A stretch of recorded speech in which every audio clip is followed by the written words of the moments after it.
Olá, turma, tudo bem com vocês? Espero que sim. Na nossa aula de hoje, iremos tratar sobre o capítulo 22, sobre a vacinação. O objetivo dessa aula é orientá-los sobre a importância da vacinação para a nossa saúde, analisar a importância de se vacinar e identificar as possíveis consequências caso recuse esse método de preservação. A descoberta da vacina. A primeira vacina ela foi criada para prevenir a contaminação pela varíola. A varíola é uma doença contagiosa, caracterizada principalmente pela formação de bolhas na pele do corpo todo, como vocês podem estar observando nessa imagem. Por muito tempo, essa doença ela foi uma das mais agressivas e temidas,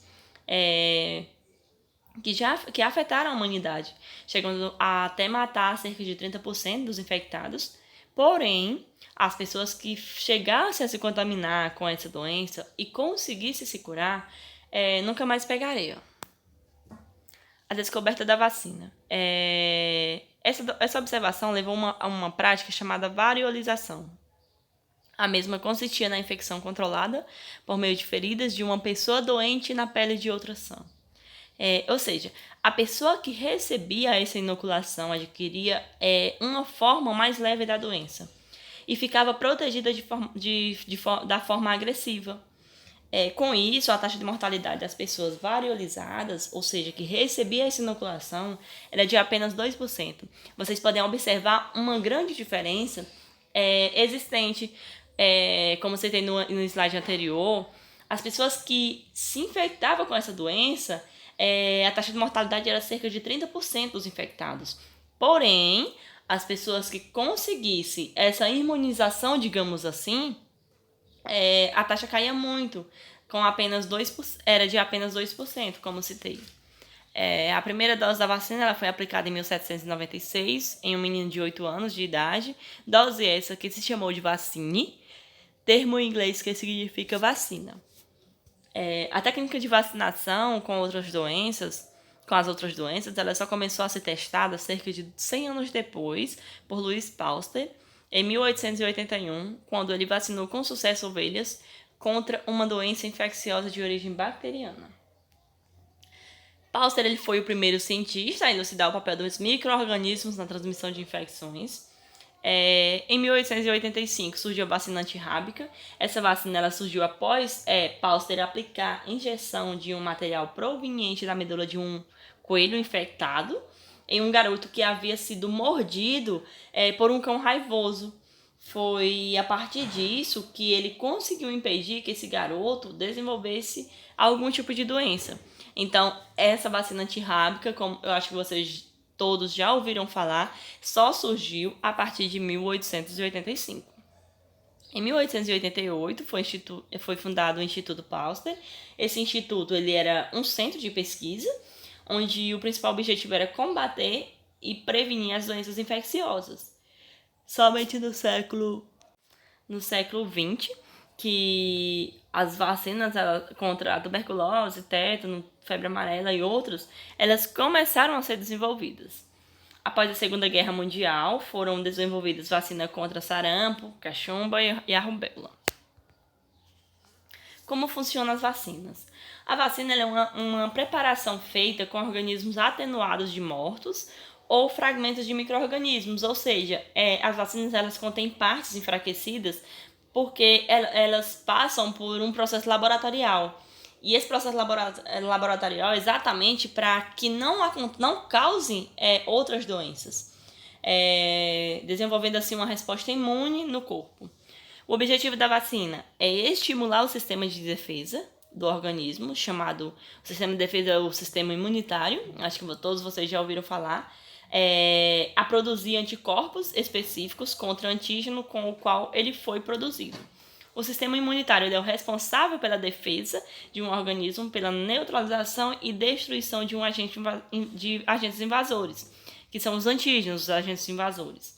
Ou seja, esse sistema ele protege o organismo contra doenças, ele deve detectar uma imensa variedade de agentes, desde os vírus até os parasitas. A vacinação no Brasil. A primeira lei que obrigava a vacinação de crianças foi em 1832.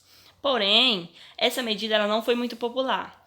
somente em 1887, depois das epidemias da varíola, em 1834, 35 e 78, que o médico brasileiro Pedro Afonso, que foi o principal responsável pela importação da vacina contra a varíola, ele trouxe também essas outras vacinas para o país. A revolta da vacina. Entre o final do século XIX e o início do século XX, a cidade do Rio de Janeiro, a então capital do Brasil, creio que todos vocês já ouviram falar que antigamente o Rio de Janeiro era a capital do Brasil, era relativamente populosa, mas ainda tinha ruas estreitas e sujas e o saneamento básico era muito precário, levando assim à proliferação de doenças como febre amarela, tuberculose, varíola, peste e outras. Somente a partir disso que o governo ele iniciou, então, um programa para melhorar a infraestrutura e a saúde da população, onde esse programa ele consistia na derrubada de casarões, de cortiços, para dar lugar às ruas e avenidas da cidade. O médico sanitarista Oswaldo Cruz, foi ele quem motivou o governo à obrigatoriedade da vacina em todo o território nacional. Foi ele também que criou o programa de saneamento básico, onde incluía a criação de uma brigada sanitária para que pudessem ser retirados os lixos das ruas e espalhar venenos capazes de matar ratos, mosquitos, que são, digamos que, um dos principais causadores de doenças infecciosas. A partir disso, a população ela fica insatisfeita com as desapropriações e a forma de como a vacina estava sendo aplicada.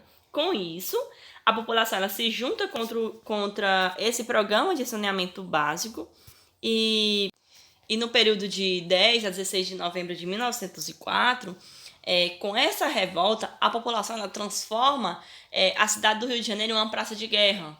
Essa revolta popular ela fez com que o governo ele cancelasse a obrigatoriedade da vacina por um determinado período, e foi somente após essa revolta que a vacina ela se torna novamente obrigatória. O calendário de vacinação no Brasil. Para que serve o calendário de vacinação no Brasil? Bom, o calendário de vacinação ele serve exatamente para orientar quando cada pessoa deve tomar cada dose de vacina, dependendo da sua faixa etária. Para estimular a população a se vacinar, o Ministério da Saúde, em 1973, criou o Programa Nacional de Imunização, o PNI. Esse programa ele define o calendário vacinal, além de organizar a política de vacinação, incluindo as campanhas. É importante ressaltar que as vacinas que são incluídas no Programa Nacional de Imunização, PNI, eles são disponibilizados gratuitamente nos postos de saúde, ou seja, as vacinas que são incluídas nesse programa, elas são gratuitas nos postos de saúde. Principais campanhas de vacinação no Brasil. Antes mesmo da criação do PNI, o Ministério da Saúde já havia desenvolvido campanhas para diversas doenças contagiosas, como, por exemplo, poliomielite. A poliomielite, ou paralisia infantil, como é mais conhecida, é uma doença contagiosa aguda. Ela é causada por um vírus que vive no intestino, chamado de polivírus, e pode infectar crianças e adultos por meio de contato direto com fezes ou com secreções eliminadas pela boca das pessoas que são infectadas. Em 1971, foi instituído um plano específico para a poliomielite, que foi o Plano Nacional de Controle da Poliomielite. Em 1980, foi criado os Dias Nacionais da Vacinação. Isso depois de uma grave epidemia ocorrida no sul do país. O objetivo era vacinar todas as crianças na faixa etária de 0 a 5 anos de idade. Ou seja, foi somente a partir dessa grave epidemia que teve no sul do país que tomaram as providências de criar esses 2 dias nacionais de vacinação no país.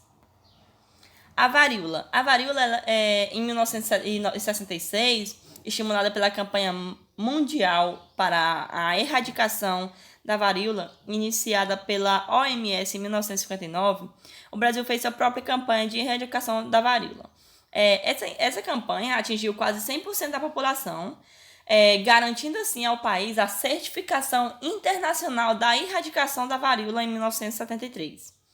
Essa campanha ela incluía a vacinação em massa, a organização de uma rede de uma vigilância epidemiológica e a criação de um laboratório de referência. O sarampo. Após um grande surto de sarampo no Brasil, em 1990, o país ele realizou a primeira campanha de vacinação contra a doença, com foco de crianças de 9 meses a 14 anos de idade. A campanha nacional de vacinação contra o sarampo em junho de 1997 resultou em mais de 95% das crianças vacinadas até a interrupção da transmissão de doenças em 2000. É importante ressaltar que essa doença é uma doença muito infecciosa grave. Ela é causada por um vírus que pode ser muito fatal e pode ser transmitida também quando o doente tosse, fala, espirra ou até mesmo pela respiração do doente.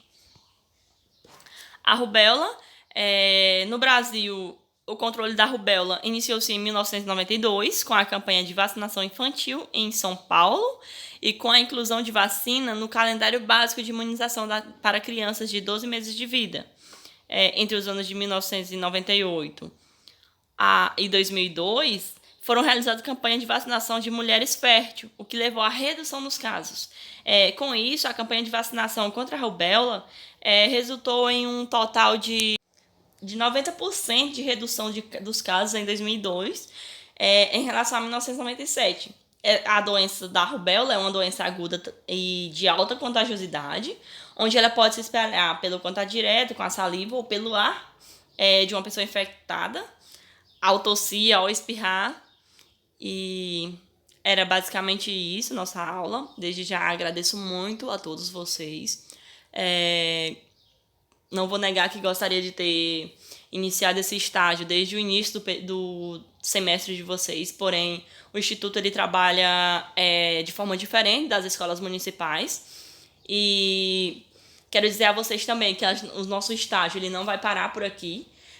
Por mais que já finalizamos o livro de vocês e provavelmente muito em breve vocês já entrarão de férias, a gente não entra de férias agora no mês de dezembro, nossas férias só são em fevereiro, ou seja, iremos dar continuidade postando aulas no canal do YouTube e desde já fico muito grata por tudo, principalmente pela oportunidade de estar estagiando com vocês. Seria muito interessante que esse estágio pudesse ser de forma presencial, porém o momento não é muito adequado.